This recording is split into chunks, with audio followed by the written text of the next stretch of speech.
نبينا محمد عليه أفضل الصلاة وأتم التسليم وعلى آله وأصحابه أجمعين وسلم تسليما مزيدا إلى يوم الدين ثم أما بعد اللهم إنا نسألك علما نافعا ورزقا طيبا وعملا متقبلا اللهم علمنا ما ينفعنا وانفعنا بما علمتنا وزدنا من علمك وكرمك وجودك يا ذا الجلال والإكرام إنك على كل شيء قدير وبالإجابة جدير.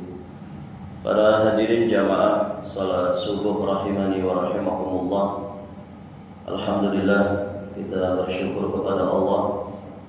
Pada hari ini kita sudah masuk di tanggal 28 dari bulan Rabiul Awal 1447. Kita memohon kepada Allah, semoga Allah Subhanahu wa taala senantiasa memperbaiki keadaan kita semua sehingga masing-masing kita semakin lebih baik di sisi Allah Subhanahu wa taala. Sebagaimana zikir di pagi hari dan juga di petang hari yang selalu kita baca, kita memohon kepada Allah, ya Hayyu ya Qayyum bi rahmatika astaghits aslih li sya'ni kullahu wa la takilni ila nafsi tarfata ain. Wahai Zat yang maha berdiri sendiri, wahai Zat yang maha hidup dan maha berdiri sendiri, inni astaghits bi rahmatika astaghits, dengan rahmatmu aku memohon pertolongan kepadamu. Apa yang kita minta? Aslih li sya'ni kullahu, perbaikilah seluruh keadaanku. Kita ingin lebih baik dunianya, kita juga ingin lebih baik ya lahiriah kita, kita ingin lebih baik batiniah kita. Kita ingin lebih baik iman dan juga amal saleh kita. Kita ingin lebih baik bekal kita, agama kita yang menjadi bekal untuk kehidupan akhirat kita. Maka kita memohon kepada Allah, aslih li sya'ni kullahu, perbaikilah seluruh keadaanku, wala takilni ila nafsi tarfata ain, dan janganlah engkau pasrahkan ya seluruh urusanku itu kepada diriku walaupun hanya sekejap mata. Hadirin jamaah yang dirahmati Allah, ya inilah yang menjadi awal hari kita. Kita memohon kepada Allah Subhanahu wa taala, Allah memperbaiki seluruh keadaan kita, dan kita tawakal kepada Allah Subhanahu wa taala, menyerahkan segala urusan kepada Allah Subhanahu wa taala. Dan dari sini para jamaah yang dirahmati Allah, kita memahami betapa pentingnya doa-doa seperti itu. Karena ya sebagaimana kaidah yang disampaikan para ulama, al-imanu yazidu wa yanqus. Iman itu kadang bertambah, kadang berkurang. Bertambah dan berkurangnya iman ini sunnatullah, terjadi pada makhluknya yang bernama manusia. Pertambahan iman dikatakan oleh para ulama yazidu bitta'ah. Iman itu akan bertambah dengan ketaatan kepada Allah, wa yanqusu bil ma'siyah, dan iman itu akan berkurang dengan perbuatan dosa dan juga maksiat. Saat iman kita berkurang, para hadirin jamaah yang dirahmati Allah, maka saat itulah kita dikatakan sedang mengalami kefuturan. Jadi istilah futur itu sejatinya adalah istilah untuk penurunan iman. Ya, saat kita kemudian malas melakukan kebaikan, suka nunda-nunda kebaikan, ya tidak bergairah, tidak punya semangat untuk melaksanakan amal saleh, ya, tidak punya kekuatan untuk melakukan amal saleh. Nah, ini kefuturan. yang sejatinya itu merupakan keadaan saat iman kita itu berkurang. Maka hadirin jamaah yang dirahmati Allah, para ulama menegaskan kefuturan ini ya dialami oleh masing-masing kita. Setiap orang, setiap kaum muslimin ya pasti pernah mengalami yang namanya istilah kefuturan. Namun kita bersyukur kepada Allah Subhanahu wa taala ya ilmu agama, kemudian juga syariat Islam, dorongan iman dan juga Islam yang ada pada diri kita semuanya menjadi bimbingan ya untuk kita tidak terus-menerus ya di dalam yang namanya kefuturan ini. Karena hadirin jamaah yang dirahmati Allah, ketika orang itu terus-menerus dalam kefuturan, dikhawatirkan dia semakin jauh dari Allah Subhanahu wa taala. Ibarat kata, orang itu ya dikatakan futur adalah dia terjatuh ke dalam jurang. Maka hadirin jamaah yang dirahmati Allah, ketika jurangnya itu sangat dalam, semakin dalam sampai kemudian di titik yang terendah, ini tentu sangat mengkhawatirkan.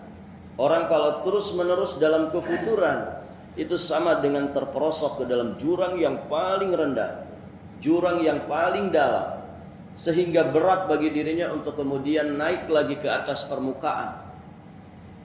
Maka iman dan Islam yang ada pada diri seseorang, termasuk ilmu yang dimilikinya, itu akan menjadi bimbingan, menjadi pengingat dan peringatan bagi dirinya untuk tidak terus-menerus di dalam kefuturan.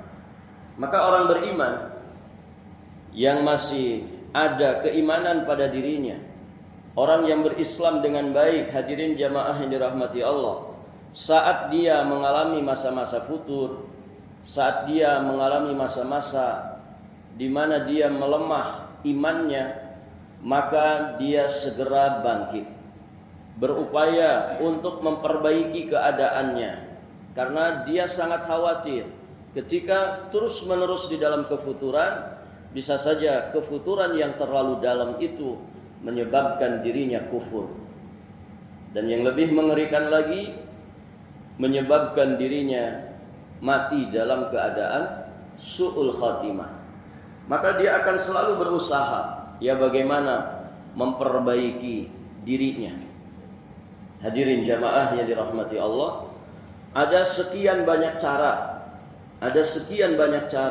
untuk kita bisa bangkit dari yang namanya kefuturan. Barakallahu fikum. Satu di antara sekian banyak cara itu adalah kita berusaha untuk membaca kembali, mempelajari dan beriktibar, mengambil pelajaran dari kisah para nabi dan rasul, dari kisah orang-orang saleh dari zaman ke zaman. Karena sejatinya kisah-kisah mereka itu mengandung ibrah yang sangat luar biasa. Allah Subhanahu wa taala berfirman, "Laqad kana fi qasasihim ibratul liulil albab." Sungguh pada kisah-kisah mereka itu terdapat pelajaran, terdapat ibrah bagi orang-orang yang memiliki akal. Jadi penting dalam hidup ini, hadirin jamaah yang dirahmati Allah, kita membaca kisah-kisah orang-orang soleh dari kalangan Nabi dan Rasul, ya dari kalangan para sahabat Nabi Shallallahu Alaihi Wasallam ataupun orang-orang soleh dari zaman ke zaman. Karena kisah-kisah mereka bisa dijadikan iktibar bahwa ternyata naik turunnya kehidupan ini juga dialami oleh orang soleh terdahulu. Bagaimana saat mereka merasakan yang namanya kefuturan, bagaimana mereka bisa bangkit kembali untuk kembali ke jalan Allah Subhanahu wa taala. Ini semua menjadi pelajaran bagi kita. Nah, hadirin jamaah yang dirahmati Allah, di antara kisah para nabi dan rasul yang sangat menakjubkan adalah kisahnya Nabiullah Yusuf alaihi salam. Kisah Nabi Yusuf ini memiliki keunikan tersendiri, ya di antara kisah-kisah para nabi yang lainnya. Kisah Nabi Yusuf adalah kisah yang sangat menarik ya untuk kita baca, untuk kita pelajari dan kita iktibar darinya. Dikisahkan oleh Allah Subhanahu wa taala secara terperinci tiap babak dari kisahnya, tiap episode dari kisahnya selalu mengandung hikmah dan pelajaran yang begitu mendalam ya bagi orang-orang yang kemudian memperhatikannya.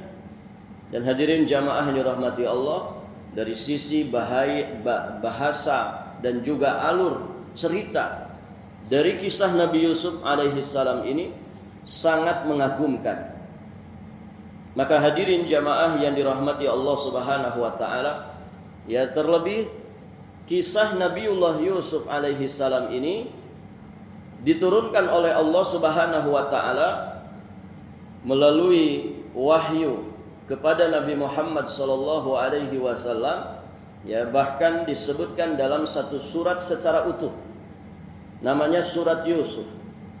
Nah, surat ini hadirin jamaah turun kepada Nabi Muhammad sallallahu alaihi wasallam saat Nabi dan kaum muslimin ketika itu mereka mengalami yang namanya kesedihan, keterasingan, terputusnya hubungan sejak dari peristiwa yang disebut dalam sejarah dengan Amul Huzni, tahun-tahun kesedihan, di mana hadirin jamaah di tahun yang sama itu dua pilar dakwahnya Nabi Shallallahu Alaihi Wasallam meninggal dunia. Yang pertama Ibunda Khadijah radhiyallahu taala anha, yang kemudian disusul di tahun yang sama wafatnya Abu Talib, pamannya Nabi Shallallahu Alaihi Wasallam, yang ternyata Nabi Shallallahu Alaihi Wasallam beliau tidak puasa untuk kemudian menjadikan pamannya yang membela, mendukung, melindungi dakwahnya Nabi untuk kemudian masuk ke dalam dinul Islam. Maka kesedihan di atas kesedihan, Ibunda Khadijah pendamping yang begitu mulia di sisi Nabi Shallallahu Alaihi Wasallam, yang kemudian mengorbankan segala-galanya termasuk hartanya, karena Ibunda Khadijah adalah seorang yang kaya raya, dihabiskan untuk kemudian menopang dakwahnya Rasulullah Shallallahu Alaihi Wasallam. Demikian pula Abu Talib, hadirin jamaah yang dirahmati Allah, pamannya Nabi, orang yang sangat dekat dengan Nabi, yang mengasuh Nabi Shallallahu Alaihi Wasallam setelah pengasuhan kakeknya. Ya, karena ibunya meninggal dunia di waktu beliau masih kecil, bapaknya juga demikian. Begitu besar jasanya Abu Talib, namun ternyata wafat dalam keadaan kafir. Maka dua pilar dakwah Rasulullah Shallallahu Alaihi Wasallam ini pergi meninggalkan beliau, ya, sekitar di tahun 10 kenabian. Setelah Nabi 10 tahun berdakwah, merintis dakwah di Mekah. Maka ini kesedihan bagi Nabi Shallallahu Alaihi Wasallam. Belum lagi hadirin jamaah yang dirahmati Allah, gangguan demi gangguan itu menimpa Nabi Shallallahu Alaihi Wasallam. Dan klimaknya saat kemudian orang-orang kafir Quraisy mereka bermusyawarah dan bermufakat untuk kemudian menghabisi nyawanya Nabi Shallallahu Alaihi Wasallam, yang akhirnya kemudian Nabi diperintah untuk berhijrah ke Madinah. Nah, saat-saat seperti inilah turunnya kisah Nabi Yusuf alaihi salam ya kepada Nabi Shallallahu Alaihi Wasallam. Allah kisahkan Nabi Yusuf alaihi salam ini dalam satu surat. Ya, bagaimana Nabi Yusuf alaihi salam beliau diuji dengan kedengkian saudara-saudaranya. Ada satu tragedi di mana Nabi Yusuf ya dijatuhkan, dicemplungkan ke dalam sumur. Beliau akhirnya menjadi budak yang diperjualbelikan. Belum lagi beliau menghadapi ujian wanita. Beliau juga dimasukkan ke dalam penjara. Dan semua cobaan ini dilalui oleh Nabiullah Yusuf alaihi salam dengan penuh kesabaran, dan akhirnya berujung dengan kebahagiaan yang sangat luar biasa. Nah, hadirin jamaah yang dirahmati Allah, Kesabaran Nabi Yusuf inilah yang kemudian menjadi keteladanan bagi Rasulullah sallallahu alaihi wasallam dan juga kaum muslimin saat itu untuk semakin meneguhkan, menguatkan hati mereka menghadapi segala macam kesedihan, menghadapi berbagai macam siksaan dan juga gangguan ya dari orang-orang kafir Quraisy. Maka saudara-saudara Nabi Yusuf yang dikisahkan di dalam kisah Nabi Yusuf, inilah perumpamaan orang-orang Quraisy, di mana Quraisy ini adalah kabilahnya Nabi Shallallahu Alaihi Wasallam. Bagaimana kemudian sebagian paman Nabi justru berhadapan dengan Nabi, menjadi musuh yang menentang dakwahnya Rasulullah Shallallahu Alaihi Wasallam. Artinya penentang dakwahnya bukan orang lain, tapi juga banyak dari kalangan keluarga sendiri. Nah, ini dihadapi oleh Nabi Shallallahu Alaihi Wasallam. Kabilah Quraisy tentu keluarga dekatnya Rasulullah Shallallahu Alaihi Wasallam. Bagaimana juga kemudian Rasulullah Shallallahu Alaihi Wasallam diusir dari tempat kelahirannya, sebagaimana kemudian Nabiullah Yusuf terusir ya dari keluarganya. Oleh ulah siapa? Oleh ulah daripada saudara-saudaranya sendiri. Taib, hadirin jamaah yang dirahmati Allah. Maka kisah Nabi Yusuf yang Allah Subhanahu wa taala turunkan kepada Nabi Muhammad sallallahu alaihi wasallam ini mengokohkan dan menguatkan hati beliau bersama para sahabatnya di Mekah. Dan dari sinilah kemudian barakallahu fikum Allah Subhanahu wa taala menyatakan bahwa kisah Nabi Yusuf itu termasuk ahsanul qasas. Ya, kisah yang terbaik yang Allah Subhanahu wa taala kisahkan di dalam Al-Qur'an. Di surat Yusuf ayat ketiga Allah Subhanahu wa taala berfirman, "Nahnu naqussu 'alaika ahsanal qasasi bima auhayna ilaika hadzal Qur'an wa in kunta min qablihi laminal ghafilin."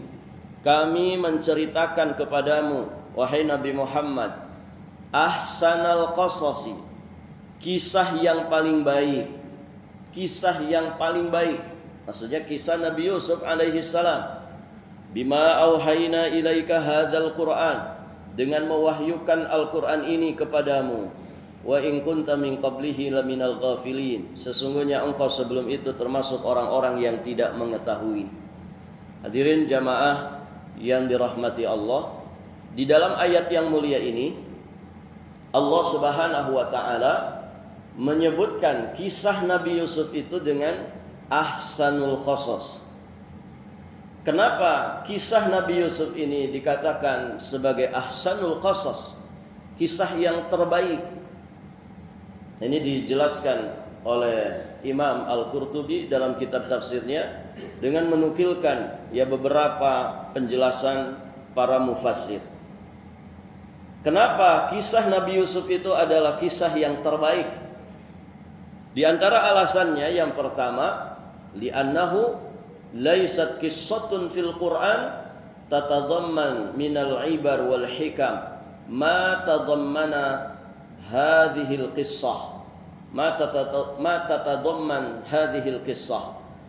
Jadi di dalam Al-Qur'an itu tidak ada kisah yang terkandung di dalamnya berbagai macam ibrah, berbagai macam pelajaran dan juga hikmah yang sangat mendalam seperti kisahnya Nabi Yusuf ini. Barakallahu fiikum. Hadirin jamaah yang dirahmati Allah. Kalau kita lihat ya kisah-kisah para nabi di dalam Al-Qur'an itu terpisah-pisah di dalam beberapa surat. Ya, di antaranya kisah yang paling banyak disebutkan, kisah Nabi yang paling banyak disebutkan di dalam Al-Quran adalah kisah Nabi Musa. Kisah Nabi Musa ini ya disebutkan di dalam beberapa surat, di dalam beberapa ayat. Ya, sedangkan kisahnya Nabi Yusuf itu satu surat secara utuh. Dari awal sampai endingnya sampai terakhirnya itu dikisahkan di dalam satu surat yang utuh. Nah, ini alasan pertama. Di dalamnya mengandung ibrah yang sangat luar biasa dan hikmah yang begitu mendalam, yang ini tidak didapatkan dari kisah-kisah yang lainnya. Kemudian yang kedua, kata Imam Al-Qurtubi, li husni mujawazah Yusuf an ikhwatihi wa sabrihi ala adahum wa afwihi anhum ba'dal iltiqa bihim. Kenapa kisah Nabi Yusuf itu dikatakan ahsanul qasas? Karena saking baiknya sifat Nabi Yusuf kepada saudara-saudaranya, kesabaran beliau atas segala gangguan, cobaan yang diberikan oleh saudara-saudaranya, dan saking baiknya beliau di dalam memaafkan saudaranya. Ya. Itu nanti kisah akhirnya, saudara-saudaranya ketika datang meminta bantuan, ya, dan itu diketahui oleh Nabi Yusuf bahwa yang meminta bantuan ini adalah saudara-saudara. Barakallahu fikum, beliau tidak dendam, ya, bahkan justru memberikan maaf atas segala kedengkian, atas segala kebencian daripada saudara-saudaranya terhadap diri beliau. Nah, ini menjadikan barakallahu fikum, kisah beliau itu kisah yang sangat mengagumkan. Maka di dalam surat Yusuf ayat 92 dikatakan la tathriba alaikumul yaum yaghfirullahu lakum wa huwa arhamur rahimin. Nabi Yusuf alaihi salam, ya, beliau berkata kepada saudara-saudaranya, la tathriba alaikumul yaum, pada hari ini tidak ada cercaan terhadap kamu. Mudah-mudahan Allah Subhanahu wa taala mengampuni kamu, karena Allah adalah zat yang maha penyayang di antara sekian banyak yang punya kasih sayang. Hadirin jamaah yang dirahmati Allah, ini tentu luar biasa gitu ya. Dan terkadang, ya, persaudaraan itu padahal satu nasab saja itu bisa rusak para jamaah, gitu ya. Ada orang bermusuhan itu bukan sama orang lain, ya. Ada orang bermusuhan sama orang tuanya sendiri. Mungkin kita pernah dengar ya berita orang menggugat ibunya sendiri di pengadilan. Kok bisa begitu, Pak? Seorang anak menggugat orang tuanya yang sudah rempong di pengadilan. Atau mungkin sebaliknya, orang tua gugat anaknya. Ada anak bermusuhan sama orang tua, na'udzubillah. Ya. Kalau sama orang tuanya bermusuhan, apalagi sama saudaranya. Gara-gara rebutan warisan misal, rebutan harta, orang tuanya masih hidup sudah rebutan harta. Nas'alullah as-salama wal afiyah. Baik para jamaah. Nah, ini bisa terjadi juga dalam kehidupan kita. Maka kisah Nabi Yusuf ini seharusnya jadi teladan bagi kita semua. Ya. Bagaimana beliau bisa memaafkan, ya, kezaliman yang pernah ditimpakan saudara-saudaranya kepada dirinya. Ini kisah yang sangat menakjubkan. Pantas kalau Allah kemudian menyatakan sebagai ahsanul qasas. Kemudian alasan yang ketiga, kenapa kisah Nabiullah Yusuf alaihi salam adalah kisah yang dikatakan kisah terbaik. Fiha dzikrul anbiya was salihin wal malaika wasyayatin wal jin wal ins wal an'am wat tayr wasiyarul muluk wal mamalik wat tujjar wal ulama wal juhal wal rijal wan nisa wa hilahunna, ya, wa makarahinna, wa makrihinna. Di dalam kisah Nabi Yusuf ini disebutkan juga banyak kisah. Maksudnya apa? Disebutkan para nabi, orang-orang soleh, disebutkan malaikat, disebutkan setan, disebutkan juga tentang jin dan manusia, disebutkan barakallahu fikum tentang binatang-binatang ternak, disebutkan tentang burung, disebutkan tentang sejarah, ya, kerajaan, sejarah para raja. Di dalamnya ada perdagangan, disebutkan juga para ulama, disebutkan juga tentang orang-orang jahil, laki-laki juga perempuan, bagaimana tipu daya perempuan, bagaimana makarnya perempuan. Ini semua dikisahkan, ya, di dalam kisah Nabi Yusuf alaihi salam. Kemudian alasan yang lainnya, li'anna kulla man dzukira fiha kana ma'aluhu sa'adah. Ini yang sangat menakjubkan para jamaah, bahwa setiap orang dalam kisah Nabi Yusuf alaihi salam, mereka semua berharap mendapatkan kebahagiaan. Jadi ending dari kisah Nabi Yusuf itu luar biasa. Bahasanya apa? Happy ending. Begitu ya.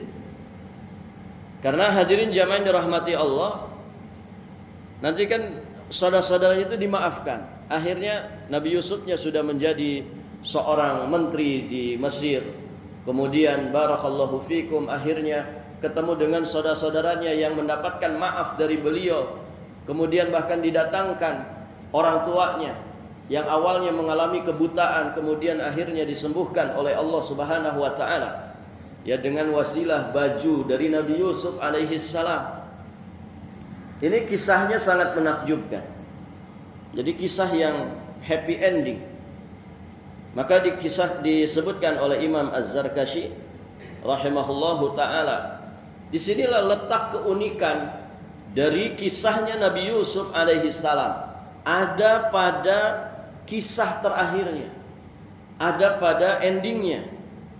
Kisah yang awalnya disajikan dengan deretan masalah demi masalah, namun ternyata semuanya berujung dengan kebahagiaan. Berbeda dengan kisah-kisah Nabi yang lain. Hadirin jamaah dirahmati Allah, kisah-kisah Nabi yang lain itu rata-rata berujung dengan bencana, ya kan? Kisah Nabi Yusuf, kisah Nabi Nuh alaihi salam berakhir dengan banjir bandang, gitu kan? Demikian pula kisah kerajaan Saba yang diutus kepada mereka Nabi Sulaiman, itu juga diluluh lantahkan dengan banjir bandang. Kisahnya Nabi Lut alaihi salam yang kemudian dibenamkan oleh Allah Subhanahu wa taala, ya, ke dalam bumi, ya, dibalikan bumi itu, kemudian mereka dihujani dengan batu, dan demikian seterusnya, ya. Barakallahu fiikum. Tapi kisah Nabi Yusuf itu ujung-ujungnya adalah kebahagiaan. Baik, para jamaah yang dirahmati Allah Subhanahu wa taala. Nah, di sini juga menjadi penjelasan, ya, di kalangan para mufassir dan para ulama, ya, ketika mereka menjelaskan keunikan kisah Nabi Yusuf yang disebutkan satu surat utuh dari awal sampai akhirnya. Berbeda dengan nabi-nabi yang lainnya yang dikisahkan oleh Allah kemudian berulang-ulang di dalam beberapa surat dan ayat. Tapi kisah Nabi Yusuf tidak disebutkan secara berulang, tapi disebutkan dalam satu surat secara utuh. Mengapa demikian? Nah, para ulama kemudian menjelaskan kenapa kisah Nabi Yusuf itu tidak berulang dalam beberapa surat dan ayat. Yang pertama, kisah Nabi Yusuf ini tidak dominan berbicara dalam konteks dakwah. Kalau kita baca surat Yusuf para jamaah, coba dibaca ya, surat Yusuf. Kisah Nabi Yusuf ini tidak dominan berbicara dalam konteks dakwah. Namun kisahnya itu seputar intrik dan konflik di tengah-tengah keluarga. Jadi kalau orang punya masalah di dalam rumah tangga, punya masalah bersama dengan keluarga besarnya, maka kisah Nabi Yusuf ini bisa menjadi teladan. Karena ya soal ujian kita kan masing-masing, Pak, ya. Ada orang ekonominya mapan, Masya Allah, tapi diuji misalkan dengan punya istri matre, gitu kan. Ada orang sehat, tidak pernah penyakitan, ternyata diuji dengan kesempitan ekonomi, kan begitu. Ada orang rumah tangganya baik-baik saja, dia diuji dengan mertua yang tidak baik. Atau mungkin diuji dengan orang tua yang selalu ikut campur rumah tangga. Sebetulnya rumah tangganya baik-baik saja. Ada yang ujiannya penyakit, ada yang ujiannya dari tetangga, ada yang ujiannya barakallahu fikum dari atasannya. Ini masing-masing orang punya ujian. Dan pada dasarnya soal ujian apapun yang Allah berikan, soal ujian itu tidak membahayakan. Yang bahaya itu kalau kita salah jawab. Itu saja. Kan begitu. Sama kok, siapapun ya, orang yang kita anggap enak ya si fulan mah hidupnya. Itu belum tentu, Pak.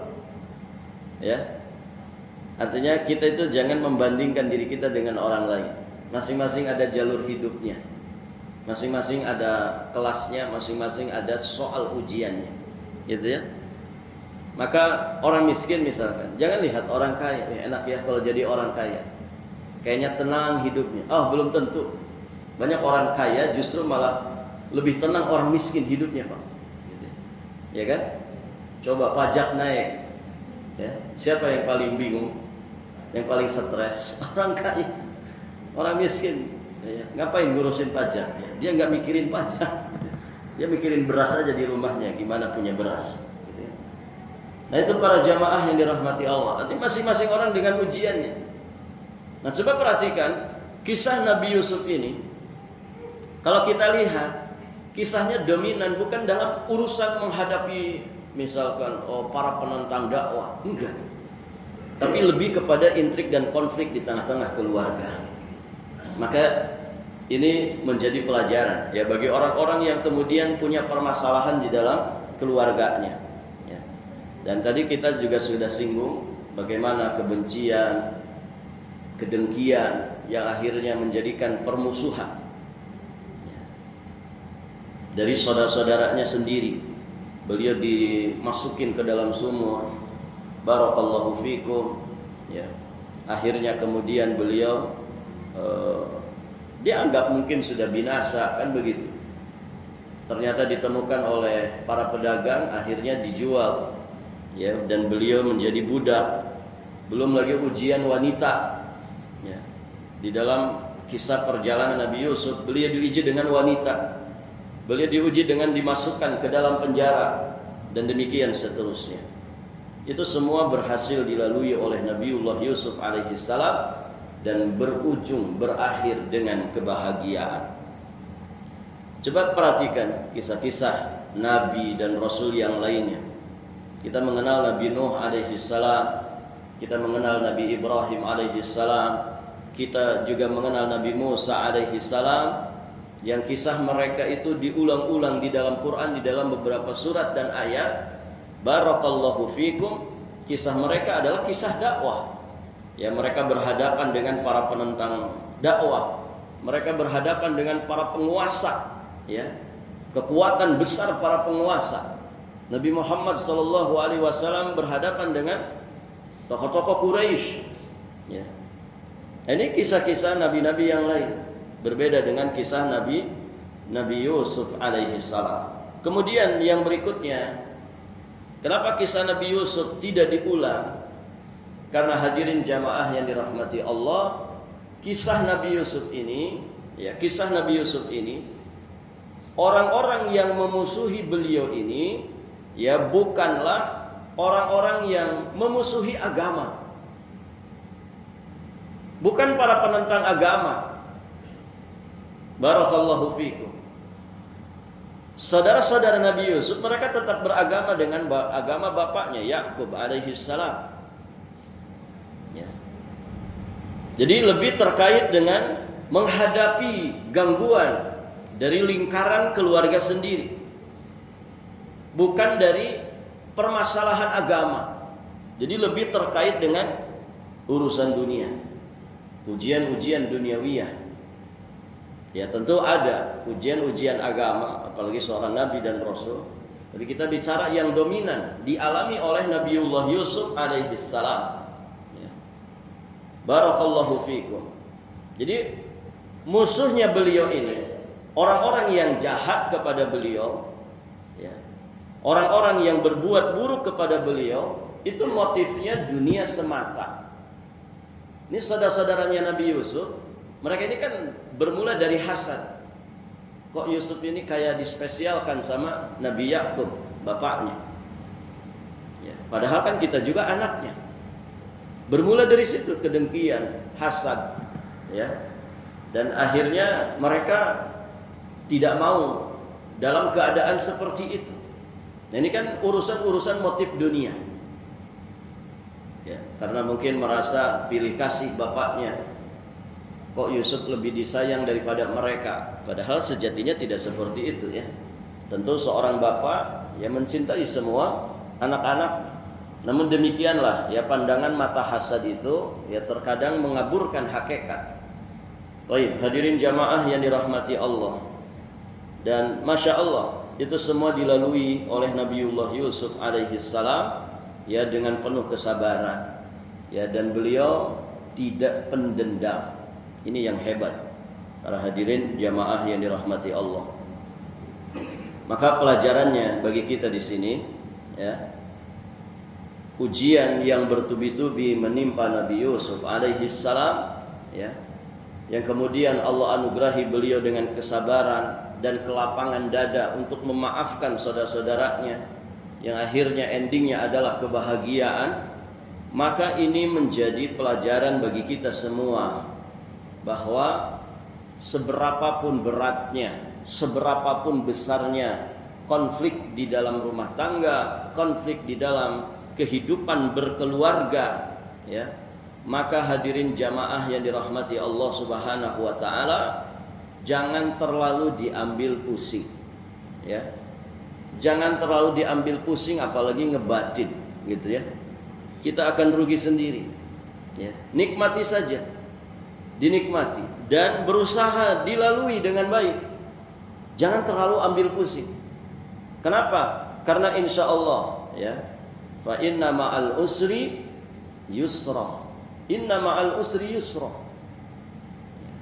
Sesungguhnya setelah kesulitan itu ada kemudahan, dan setelah kesulitan itu ada kemudahan. Allah menyebutkan satu kesulitan dan dua kemudahan. Maka satu jelas akan dikalahkan oleh dua. Hadirin jamaah yang dirahmati Allah. Ada orang hidupnya na'udzubillah susah merasakan kebahagiaan. Kenapa? Dia selalu ambil pusing. Permasalahan apapun yang terjadi di dalam rumah tangganya, di keluarganya, selalu diambil pusing. Makanya makan banyak tidak pernah gemuk-gemuk begitu ya. Kurus aja, kering kerontang. Ya, padahal dia makannya lebih banyak daripada teman-temannya yang gemuk misalnya. Ya. Ngebatin terus. Ini urusan dunia gitu. Urusan keluarga dibawa enjoy saja. Tentu bukan melakukan pembiaran, tapi kita berkaca pada ya, kisahnya Nabi Yusuf ini luar biasa. Ya, dibuat mudah saja. Ya. Sesuatu kalau bisa dibuat mudah, kenapa dipersulit kan? Cuman ya begitu kadang kaidah orang Indonesia itu. Kalau sesuatu bisa dipersulit, kenapa dimudah-mudahin? Gitu. Makanya senangnya sulit aja gitu. Makanya nggak maju-maju begitu ya. Hadirin jamaah yang dirahmati Allah, barakallahu fiikum. Dan Masya Allah ya, Nabi Yusuf itu tidak pendendam. Kalau kita Pak, kalau kita yang berperan di situ, ya, dulu kita dibenci, dimusuhi, ya, dihasadi, dicelakakan sama saudara-saudara kita ini, dan mereka kompak ini, kecuali satu kan, saudaranya Nabi Yusuf yang sejalur dengan Nabi Yusuf, gitu kan. Tapi 9 saudaranya apa 8 saudaranya, barakallahu fikum, semuanya sepakat untuk membenci, memusuhi dan hasad kepada Nabi Yusuf alaihi salam. Ya. Berbagai masalah beliau hadapi gara-gara kezaliman saudara-saudaranya. Beliau bisa saja kan mati, ya, dicemplungkan ke dalam sumur. Walhamdulillah ternyata beliau tidak sampai mati, tapi beliau menghadapi ujian lain. Ini semua rentetan dampak dari kezaliman saudaranya. Akhirnya beliau jadi budak. Ya, namanya budak para jamaah berarti kan manusia yang dibeli sama orang, sepenuhnya milik orang. Mau diapain sama orang yang membelinya, itu haknya. Akhirnya beliau menghadapi ujian wanita, menghadapi ujian di penjara, sampai kemudian menjadi orang besar. Tiba-tiba datang saudaranya. Kira-kira kalau kita ini, kalau kita di situ yang berperan Pak, ini enaknya diapain nih saudara-saudara kita? Sekarang kamu minta-minta ke saya, gitu. Dia nggak tahu siapa saya sebetulnya. Mungkin kalau kita yang berperan, tinggal manggil saja pengawal, penjarakan, siksa itu orang-orang ini. Begitu ya. Kalau kita kayaknya gitu Pak, makanya tidak jadi Nabi Yusuf gitu ya. Barakallahu fikum. Nah itu para jamaah yang dirahmati Allah, tidak mendendam. Berarti begitu lapang dada. Dan itu sejatinya orang paling bahagia. Ya. Orang paling bahagia. Ya. Kadang kita di jalan itu Pak, di jalan, namanya di jalan kan, orang di jalan macam-macam ya. Kadang kita dizolimi orang, diserempet begitu ya. Hampir saja kita celaka nabrak orang misalkan. Tapi orangnya nyelonong begitu saja. Kira-kira mangkal enggak? Mangkal itu. Di dalam mobil sudah ngomel-ngomel gitu. Nanti datang ke rumah diceritain ke istri, ke orang-orang, ngomel-ngomel lagi. Bahkan nanti cerita itu diulang lagi sebulan ke depan, setahun ke depan. Saya punya pengalaman gitu. Barakallahu fikum gitu ya. Padahal ya, kejadiannya sudah berlalu kan begitu. Kadang orang dendam. Betul-betul dilihat itu nomor KT-nya berapa gitu ya. Kalau ketemu di jalan tak omelin gitu ya. Nah, Nabi Yusuf tidak seperti itu ya. Beliau begitu berlapang hati, berlapang dada, tidak punya rasa dendam. Para jamaah, saya terakhir ini berkisah sedikit. Sebulan yang lalu, hampir sebulan yang lalu, saya didatangi tamu, sahabat saya, Ustadz dari Batu Kajang. Beliau pulang dari umroh, pulang dari umroh. Satu dari jamaahnya, beliau membimbing umroh. Satu dari jamaahnya meninggal Pak, meninggal di lobi hotel, di kursi roda karena udah sepuh. Pas mau tawaf, jadi perjalanan dari Madinah, berarti kan sudah berihram di Bir Ali, ya. Kemudian lanjut sampai di Mekah, biasanya kan ke hotel dulu, ya. Kemudian siap-siap, setelah itu biasanya istirahat sebentar, siap-siap tawaf kan begitu. Nah itu masya Allah Pak, pakai kain ihram, berarti dalam keadaan berihram, ya. Pas di lobi hotel itu si bapak ini meninggal dunia. Ya. Dan masya Allah, si bapak ini tidak bisa bahasa Indonesia. Bahasanya bahasa Cirebon atau Indramayu begitu. Karena orang Jawa Barat, teran di Longikis. Beliau transmigrasi di Longikis. Nah beliau masuk travel umrohnya Ustadz ini dibimbing gitu kan. Nah waktu di Madinah itu sekitar 4 hari, 5 hari, itu banyak bertanya ke Ustadz yang bimbing ini. Ustadz ini doa mana yang bagus? Saya pengen ngamalin doa gitu ya. Akhirnya dibimbing sama Ustadz ini, Pak, baca doa ini, diperbanyak doa ini. Kemudian juga sempat cerita dengan bahasanya dia bahwa dia merasakan ini umroh saya yang paling berkesan. Umroh saya yang paling berkesan. Beliau itu umroh kedua. Jadi sebelumnya pernah umroh 1 kali, kurang merasa berkesan. Kenapa? Karena jalan-jalan katanya begitu. Ke Malaysia, jalan-jalan kemana. Orang kan kadang gitu Pak ya. Lebih berkesan jalan-jalannya daripada umrohnya. Ya, ada yang ke Turki, ada yang ke Eropa, ada yang kemana, begitu kan? Singapura. Nah, di umrah pertama itu karena banyak jalan-jalannya, ya beliau tidak terlalu menghayati begitu. Sehingga beliau ceritakan, ini umrahnya belum, gitu ya. Ceritanya di Madinah. Tapi mungkin beliau mendapatkan bimbingan yang luar biasa, dan beliau merasakan nikmatnya ibadah itu. Maka si bapak ini cerita, ini Ustadz umroh saya yang paling berkesan. Oh alhamdulillah Pak, begitu. Nah singkat cerita tadi, ya sudah ihram, kemudian nyampe ke Mekah, pas di lobi mau tawaf ini, ya beliau kayak sesak napas begitu, usianya 70 tahunan. Ya. Kemudian akhirnya meninggal. Dan dari jamaah yang menyaksikan itu, beliau Pak, Masya Allah, berhasil mengucapkan kalimat thayyibah. Ada yang mendengar si bapak ini mengucapkan la ilaha illallah dan wafat. Ustaznya saja cerita ke saya sampai iri dalam makna yang positif. Ini kematian yang begitu indah, gitu ya. Sampai kemudian ada orang yang sekampung dengannya di satu jamaah umroh itu. Ustaz akhirnya meneliti kan, mencari tahu ini bapak ini siapa, kayak apa di kampungnya itu.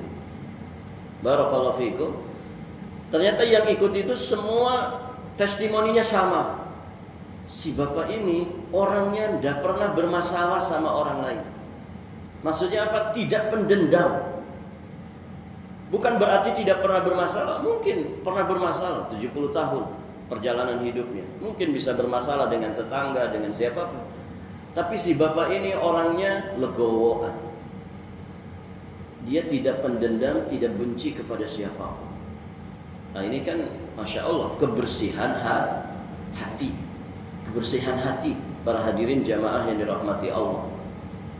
Nah begitulah Nabi Yusuf alaihi salam. Beliau tidak pendendam kepada saudara-saudaranya yang dulu zalim kepadanya, berbuat jahat kepadanya. Dan ini yang berat sejatinya. Begitu ya. Dalam hidup ini para jamaah, kebencian, rasa dendam itu seringkali mengisi ruang hati manusia. Begitu ya. Apalagi orang-orang yang memang hidupnya di lingkaran orang-orang yang bagaimana mengungguli orang lain, begitu ya. Bagaimana saya dapat kursi, bagaimana saya dapat jabatan, bagaimana saya dapat kedudukan, begitu kan? Ya kerjaannya terus bersaing, terus mengungguli orang, ya atau kalau bisa menjatuhkan orang, menghancurkan orang. Nauzubillah. Ya. Maka hadirin jamaah yang dirahmati Allah, kita memohon kepada Allah semoga Allah membersihkan hati kita semua. Kebersihan hati ini sejatinya bekal terbaik untuk kita bisa bahagia, selamat di dunia, ya sebelum kita bahagia dan selamat di kehidupan akhirat nanti. Barakallahu fiikum. Baik para jamaah yang dirahmati Allah, sampai di sini saja pelajaran kita, semoga bermanfaat. Kita akhiri dan kita tutup dengan doa kafaratul majlis. Subhanakallahumma wa bihamdik, asyhadu an la ilaha illa anta, astaghfiruka wa atubu ilaik. Wassalamualaikum warahmatullahi wabarakatuh.